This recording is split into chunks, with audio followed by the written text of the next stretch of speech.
Today we'll be talking about the ProtoAnalyzer on Mikrotik.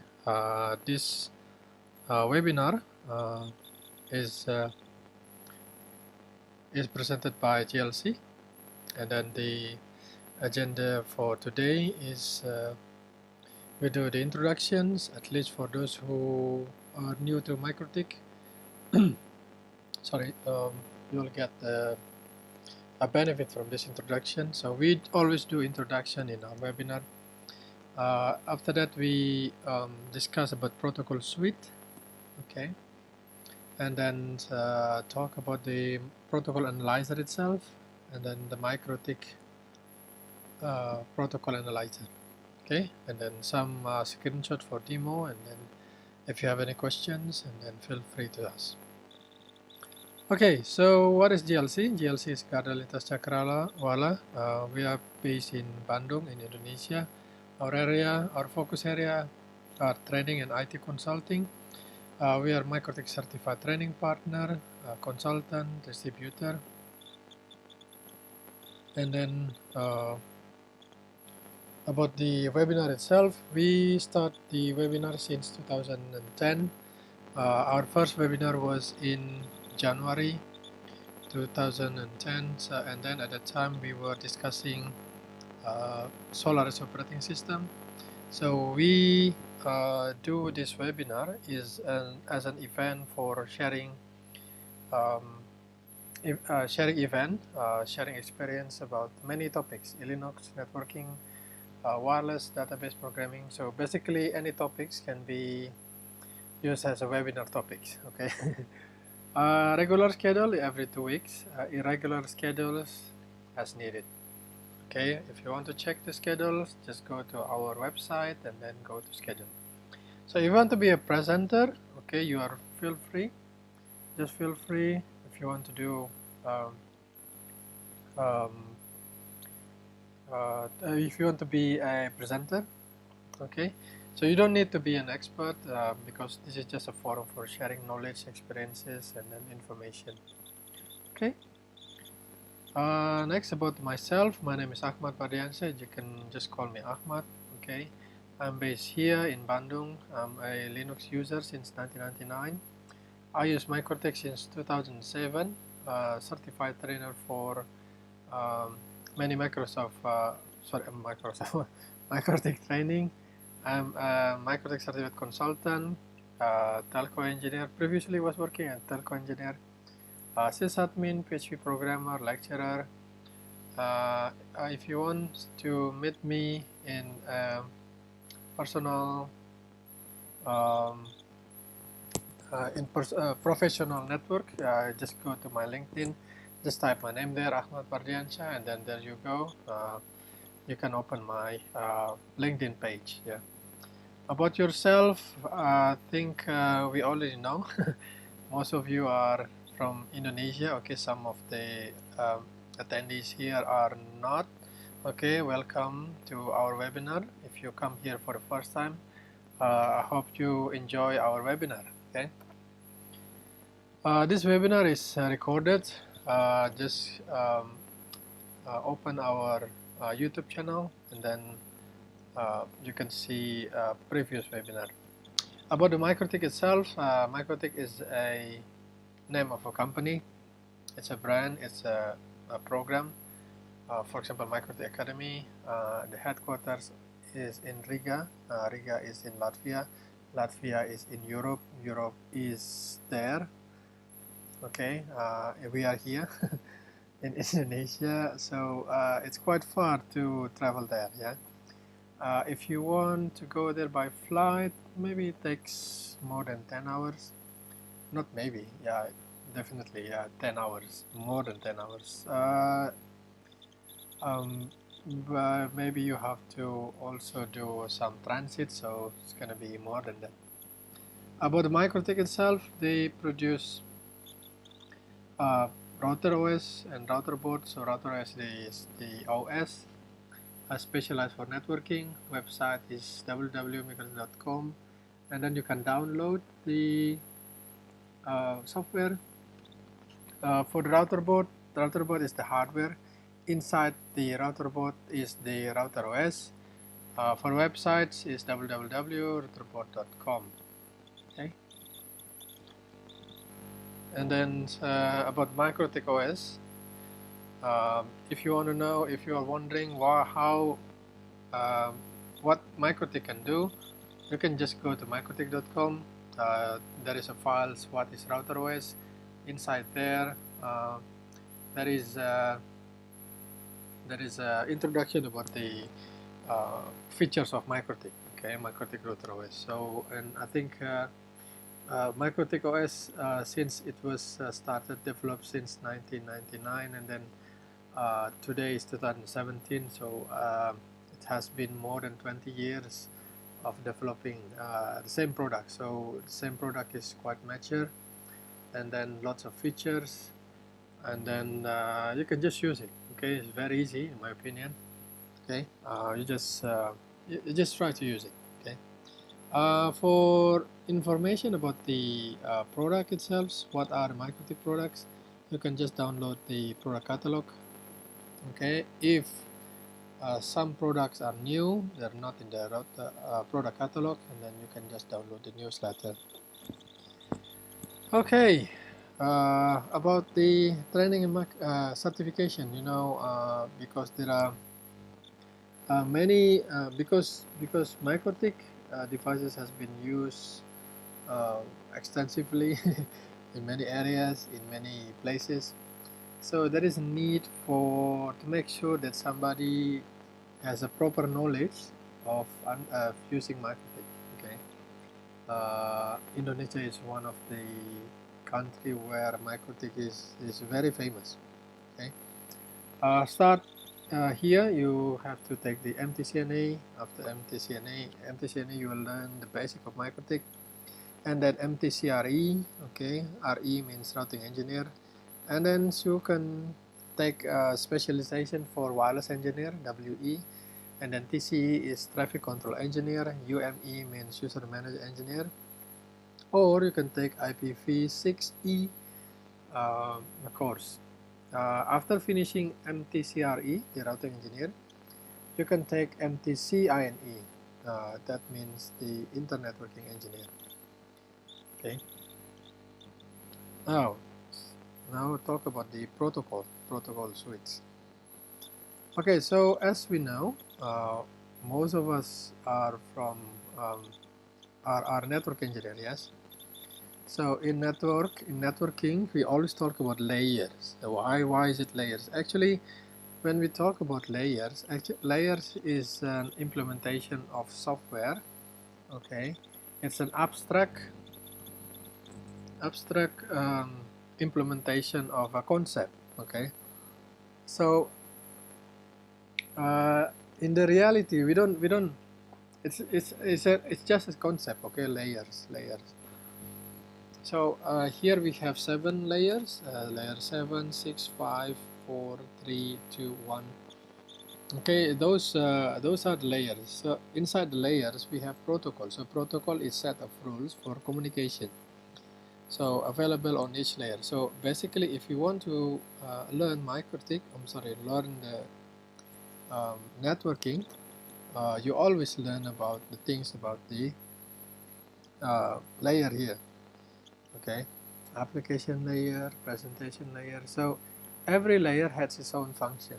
Okay, why do we need layer? Because for grouping the function, similar when you have an organization. So like a organization department. Okay, so you have a big organization, and then so the first thing what you have to do is you need to make a structure. Okay, so you make a department. This is for operating, this is for marketing, this is for blah blah blah, that is for blah blah blah. Okay, so that's the protocol. Okay, and then communication consists of serial encapsulation. As before, so encapsulation is a process where data is being added by header. Okay, so in a network concept, okay, in the layered concept communication. So we're not only sending the information, the data that you want to send, like MP3, like MP4, like email or HTML or whatever. So when the data is sent over the network, something needs to be added so that the packet can reach the destination. Yeah, and then what is it? What that things? So we call it header. Okay, so the more layer you have, the more headers you will put. Okay. Why do we need header? Because we have functions. Yeah, each layer has its own function. Okay, and inside the layer we have lots of protocols, right? Okay. Now, thinking about the layer itself, before the ISO defined the layers, the TCPIP protocol suite already defined. Okay, so at that time, the designer of TCPIP just say that, okay, actually, when we talk about when we do the communications, computer-based communication, computer network, we just only need 4 layers. We just need applications that is responsible for user interface, for interacting with the users, and then we have transport, which is the layer that is responsible to make sure that the data is arrived at the destination. And then we have the internet layer. So this one is quite important because it makes sure that the data is has a path. Okay, it defines the path for the internet. So basically, this technology, this concept is the things that makes internet like what we are using today. Okay, and then we have network interface. It's a layer that is responsible for sending the data through the media. Okay, so that was the 4 layers. Before that, after that, and then ISO thinks that, okay, for internet networking, actually we use 7 layers. Okay, application, presentations, session, transport, blah blah blah. Okay, and then they have their own, ISO has their own protocol for these 7. Yeah, yeah, okay, but as de facto, people prefer to use TCP/IP. So up to now, TCP/IP is the protocol suite that is used by many applications in the world. Okay, so like what I said before, when we send data over the networks, it's just a series of encapsulation, right? So the data from upper layer, the application data, and then will be sent to the next layer, which in this case is layer 4, as you can see here. Okay, and then it's called segment or datagram. If we use TCP, it is called segment. If it is used UDP, we call it datagram.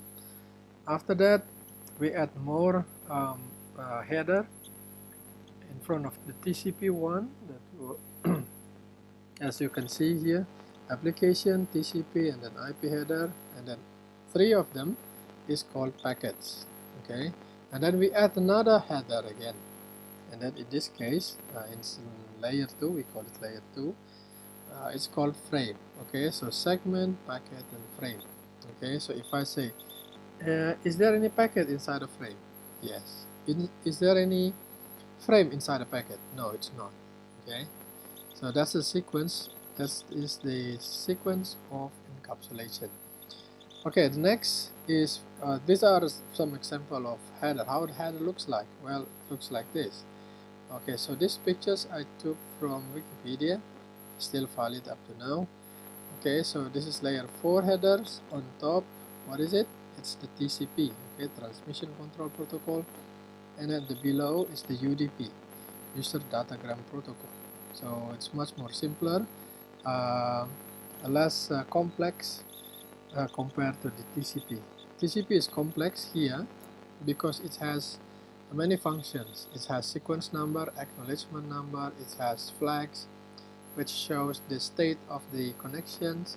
Okay, Is it are you initiating connections? Is it establishing? Are you listening or whatever? Okay, so that one. Because TCP requires more functions, so that's why the header of TCP is designed to accommodate those functions. Right. So after TCP, TCP alone is not enough. Okay. So for make sure that the packet is arrived at destination is not enough. Next question is, where do I send this one? So that one, for that purpose, we need to add one more header, one more information that the packets use, okay, that the network devices use to forward the incoming packets. Okay, in this case we use source IP address or destination IP address. Okay. Other flags, as you can see, versions, IHL, Internet Header Length, DSCP, this is for quality of service, ECN, total length, and so on and so forth here. Okay, so so there are two types of layer 3 headers. Okay, not only three, actually layers protocols on layer 3 there are several. Okay, but the most common use on layer 3 are IPv4 and IPv6 here. So below here, below the bottom picture here shows how IPv6 header looks like. Okay? So as you can see, source address and destination is far larger than the IPv4. Okay, so 4 times longer than IPv4. So IPv4 you get the 32 bits, while the IPv6 you have 128. So 32 multiplied by 4 equals to 128. Right. Next, about the Ethernet header. Okay, so Ethernet header, as you can see here, there's a payload. Payload means it's the packets or datagram coming from upper layer, and then on the bottom here we add a header of layer 2. So we have a destination MAC address, we have source MAC address, and then we have ether type. Okay, and then after the payload we add CRC checksum. Okay, it's a technology to ensure that the data that is sent is same as that is received is same as the original. Right. So that was the Ethernet header. Yeah, that's layer 2. You know, layer 2 has many technologies, right? So one of the technologies is Ethernet, and then the other technology that is also very, very famous is 802.11 technologies defined by IEEE, which is called Wi-Fi. Okay, wireless fidelity. Yeah. So this is how the Wi-Fi header looks like. Okay. Okay, we have frame control, duration, address, sequence control, and then address 4, and then we have a network data here, which is coming from upper layer, and then we have FCS. FCS means frame check sequence. Okay, so Wi-Fi header is much more longer than the Ethernet layer. So as you can see, there is a big overhead on encapsulation process. Okay, so more encapsulation means less payload. Okay, you can ask the question by yourself. So as you can see here, on layer 7, actually we want to send hello. Okay, on your WhatsApp, on your line, on if you use KakaoTalk. Yeah. So what you type here is just hello. Okay, but is that enough to send hello? No, it's not. So actually, when you say hello on WhatsApp, on Line or on KakaoTalk applications, it's not enough, okay, for sending hello. So automatically, your device will add this layer 4 header. Okay, on layer 3, it adds layer 3 header. Okay, so it's getting longer. On layer 2, if you use Ethernet, and then you add more header. If you use layer 2 802.11, which is Wi-Fi, that is the header. Okay, as you can see, if you add, for example, MPLS on Wi-Fi, and then more and more header. So as you can see here, well, it's not worth it if you just send a small word like hello. Why? Because the header is much more longer than the word. Okay, so if you want to send, you just send one paragraph or even maybe one page. Okay, that's worth it, because that can compensate the length of the header. Right, so hope you guys understand here. Yeah, so one example is we have layer 2 and layer 3 addressing. Okay, on layer 3 we have IP addressing. So why do it's a good question. Okay, somebody asked me here, why do we have a two addressing scheme here? We have a addressing on layer 2, we have addressing on layer 3. So why do we use them? Why not just one? Well, here's the difference. So, layer 3, we use layer 3 for logical address. So there are two versions there, IPv4 and then IPv6. IPv4, 32-bit long, can be class-based IP address. Okay, no subnet. Now it's classless IP address, so VLSM. So we use VLSM now, variable length subnet mask. Because we use VLSM, we now use the CIDR, classless inter-domain routing. On the other hand, on layer 2 is we use MAC address, okay, as the address, okay, medium access control. So every device must have this kind of address, MAC address. So it's burn-in address, okay. So it is always unique in every physical port, okay. So and then the way we use the Ethernet, so the MAC layer is we write the number in hexadecimal format. And the first hex digit represents the manufacturer. Okay. Next is a slide about protocol analyzer. Yay. Okay. So up to this point, you already know why do we need why do we use a layered communication. Okay, so our communication is using layer. We have layer 7, layer 4, layer 3, layer 2. Actually, it's just an abstract, or yeah, you can say it is actually there is like a layer cake. Okay, so you cannot see it because it's abstract. Okay, it just helps you to understand how communication works, because we have layers there. It's just a representation of functions of a software. Actually, everything that we talk about, the protocols, the layers, the everything, is an implementation on software. Okay, and then to understand people better, to make people have a better understanding about what's going on the communications, and then we use that layered concept. Okay, so talking about the protocol analyzer, what is protocol analyzer? Okay, so protocol analyzer is a software or hardware that is able to okay, let's get back. Okay, here it's a software or hardware that is able to capture packets on interface, parsing the protocol inside a frame. Okay, so for example, here are the frame. Okay, frame.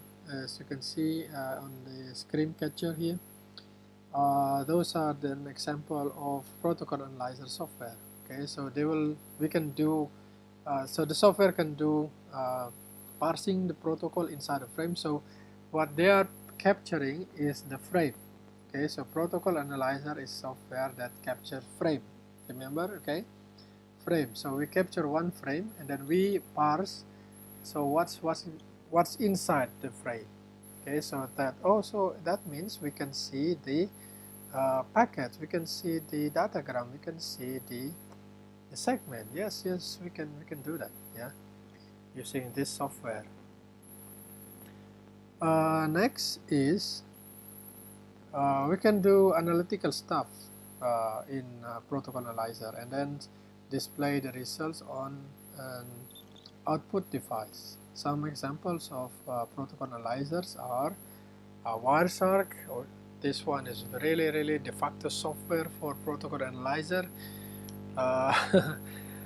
It is hard to imagine that you're doing troubleshooting without Wireshark. Okay, if you're working in telecommunication, usually people use Tektronix. Okay, K12, K15.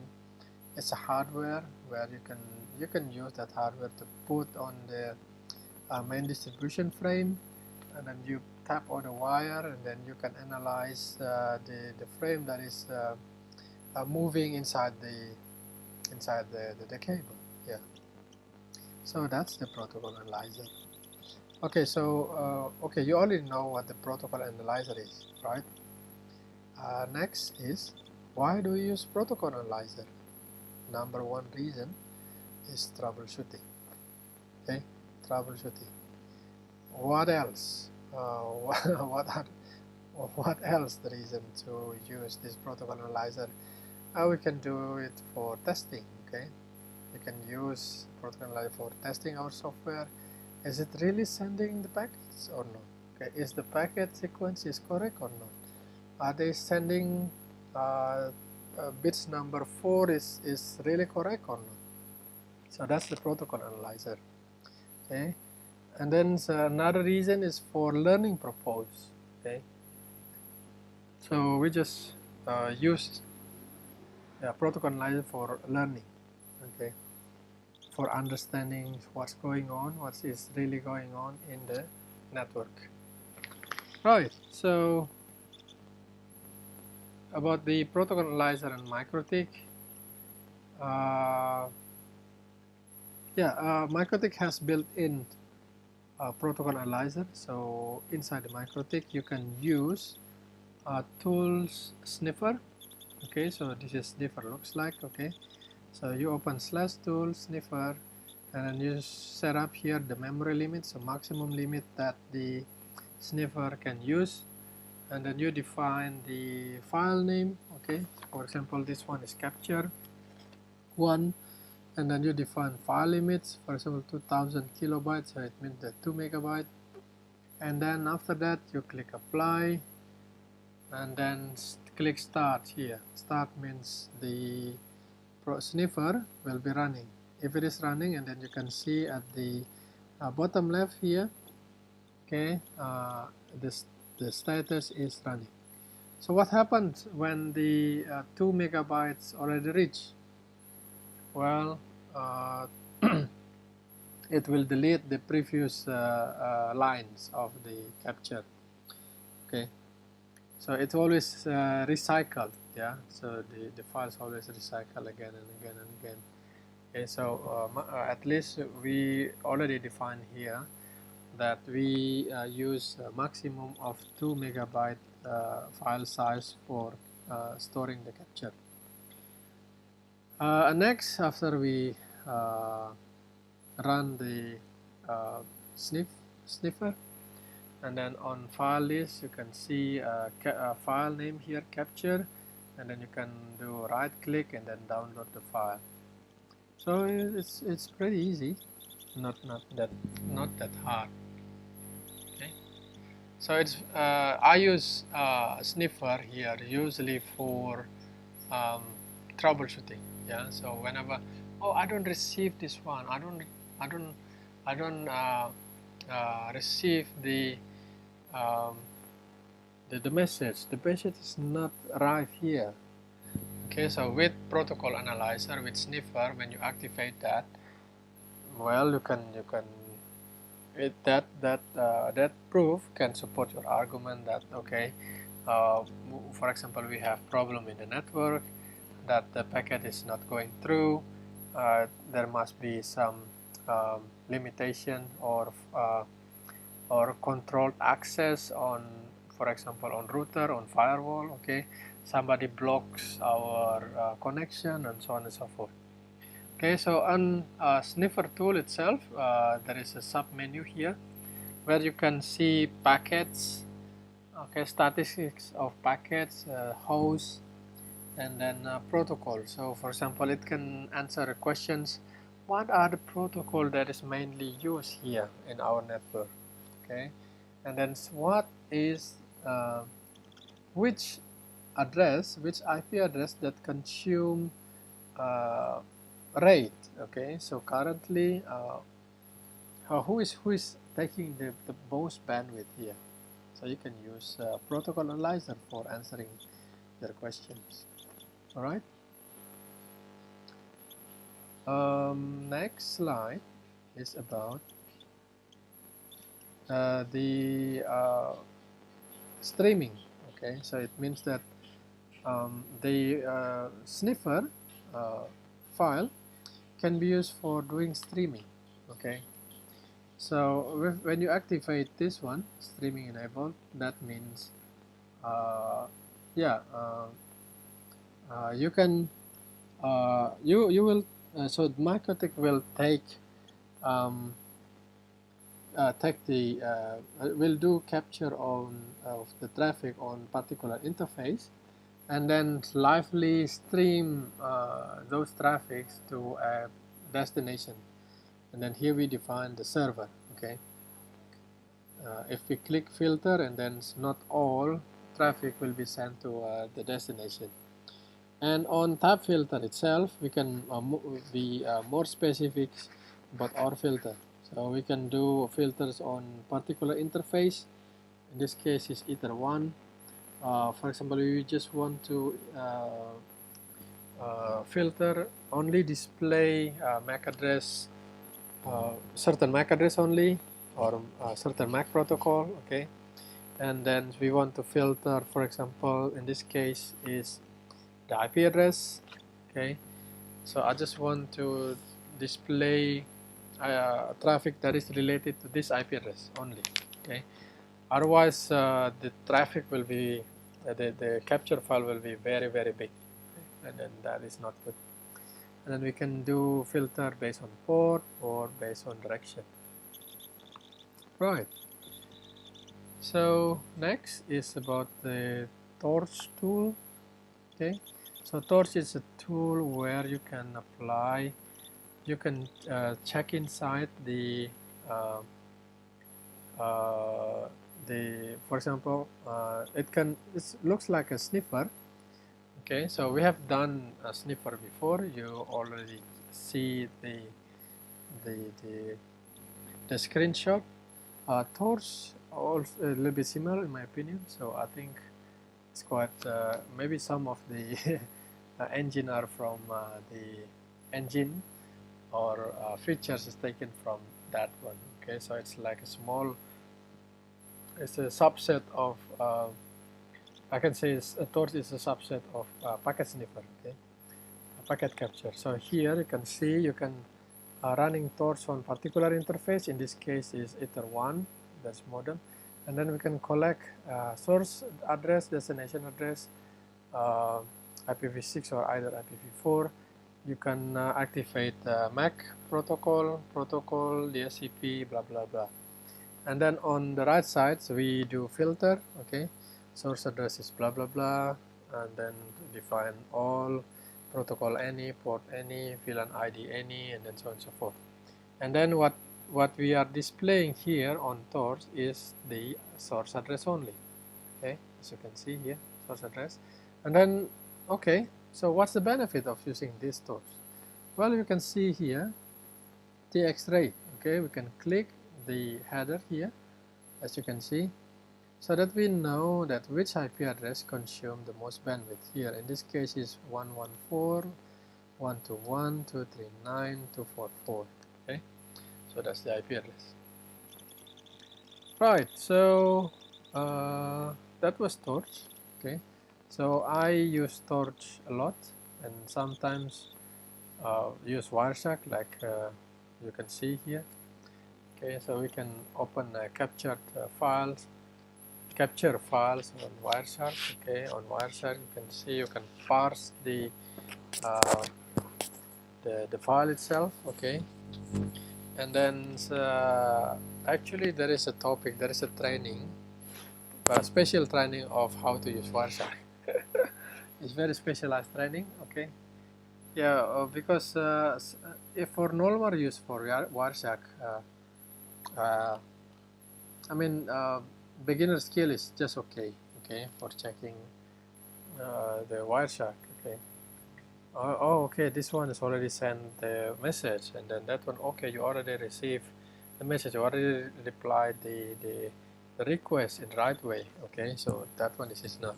So if we want to do more analytics, and then yeah, we need to learn how we can use features of Wireshark. Okay, we also have training for Wireshark. Okay, if you're interested, just contact us. So next is we have an announcement here. We will open a triple combo training, a Mikrotik training, and then if you're interested, you can just join, right? And then yeah, just drop us an email, and then we'll reply back to you. Okay, so today is finished. Okay, we are really thank you for your attention. Okay, hopefully you can submit your feedback here, bit.ly/glc feedback, and then please like our Facebook page, GLC Networks. For slides, you can go to SlideShare, just type GLC Networks. There you can see our slides of previous webinar, and then for recording you just go to this channel. Okay, it's a YouTube channel. Okay, and then stay tuned with our schedule. So any questions? Yeah, so just that. Any questions? Sorry, maybe it was a little bit too fast. Oh yeah, okay. So one attendee here. Okay, saying that. Yeah. Okay, yeah. The question was too fast. Okay, one question here. Is it possible if we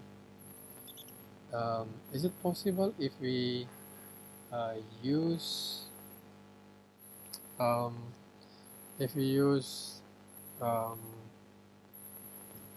Mikrotik for combining Mikrotik with the other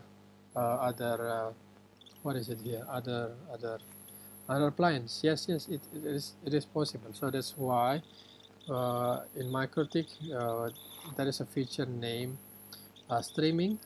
Okay, so that when we capture a file, capture a traffic, and then we can just forward it to the machine. Okay, sniffer here, streaming enabled. So it means that because if we analyze the traffic live on the Mikrotik itself, it's going to be very hard. Okay, the load is very high. So it is recommended that you have a dedicated machine where you can use to analyze what's going on the network. Okay, and then for that purpose you can use streaming feature here. Right. Okay, answer the questions. Thank you very much. Yeah. Well, so I think we can finish our meeting today. Thank you very much for your attention. And then if you are interested, can just join our training. Okay, on May there will be a Mikrotik training. If you are interested, we would like to say thank you very much again for attending this webinar. So I hope to see you again in the next webinar. Okay, thank you very much. Bye.